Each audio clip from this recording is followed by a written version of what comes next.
নমস্কার বন্ধুরা, চলে এসেছি আবার একটা নতুন ভিডিও নিয়ে। আজকে আমি সুজির উপমা বানাবো, তো বা ঝাল সুজি বানাবো, যে কোনো একটা নাম পছন্দ করলে হলো। তো কীভাবে বানাচ্ছি সেটা দেখে নিন। আমি প্রথমে শুকনো খোলায় একটু সুজিগুলো নিয়ে নিয়েছি, ভালো করে একটু নাড়াচাড়া করে নেবো। জাস্ট একটু কাঁচা গন্ধটা দূর হলে নামিয়ে নেব সুজিগুলো। আমার তো খেতে খুব ভালো হয়, ভালো লাগে।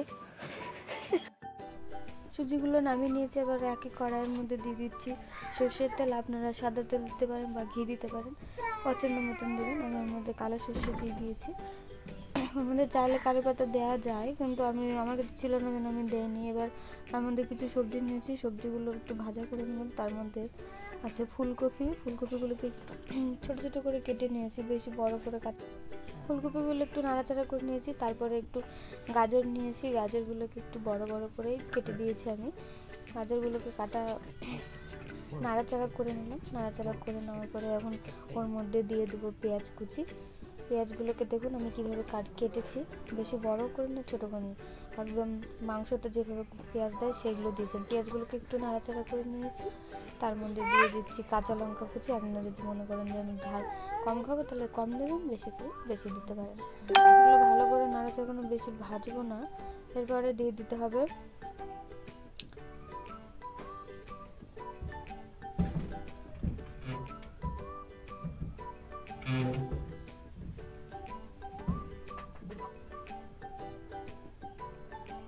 এখানে একটা পছন্দের সবজি দিয়েছি, দেখুন ব্রোকলি। এটা আমার ভালো লাগে খেতে, যে কোনো সবজির সাথে আমার ভালো লাগে। ওগুলোকে দিয়ে একটু নাড়াচাড়া করে স্বাদ মতন দিয়ে দিচ্ছি লবণ, তারপরে স্বাদ মতন চিনিটা দিতেই হবে, তাহলে একটু ঝাল ঝাল মিষ্টি মিষ্টি খেতে ভালো লাগবে।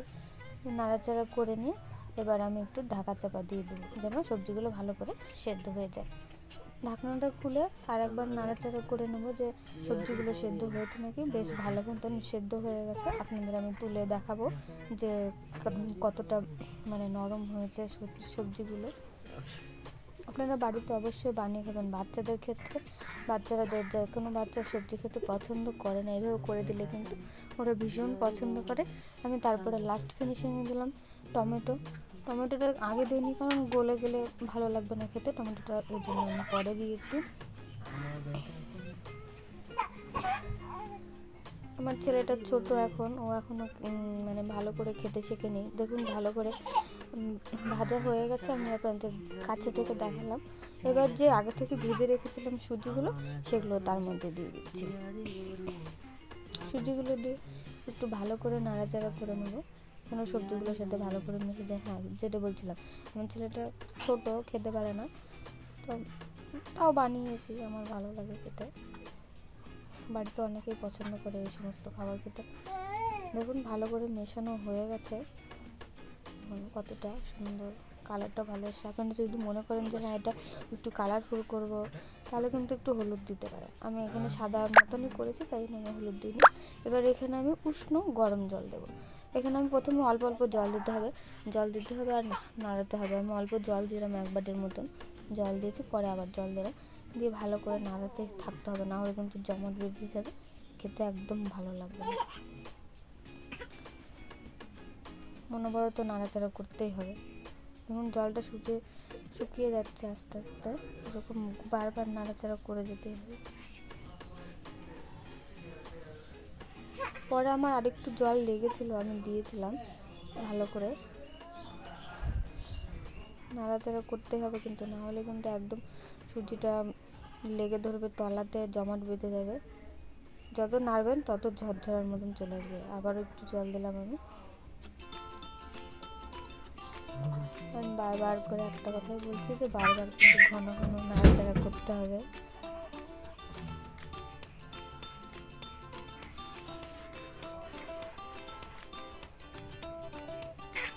লাস্টে আমি এবার এখানে ভাজা বাদাম নিয়েছি, যেটা আমি আগে থেকে ভেজে রেখেছিলাম।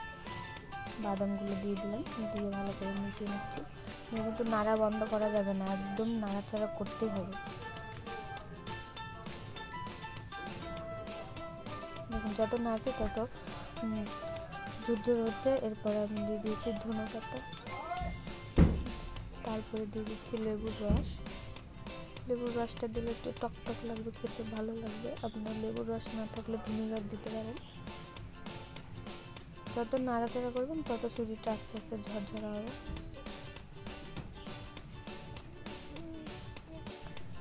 বাড়িতে আপনারা বানিয়ে খাবেন, খেতে কেমন লাগে আমাকে কমেন্টে অবশ্যই জানাবেন।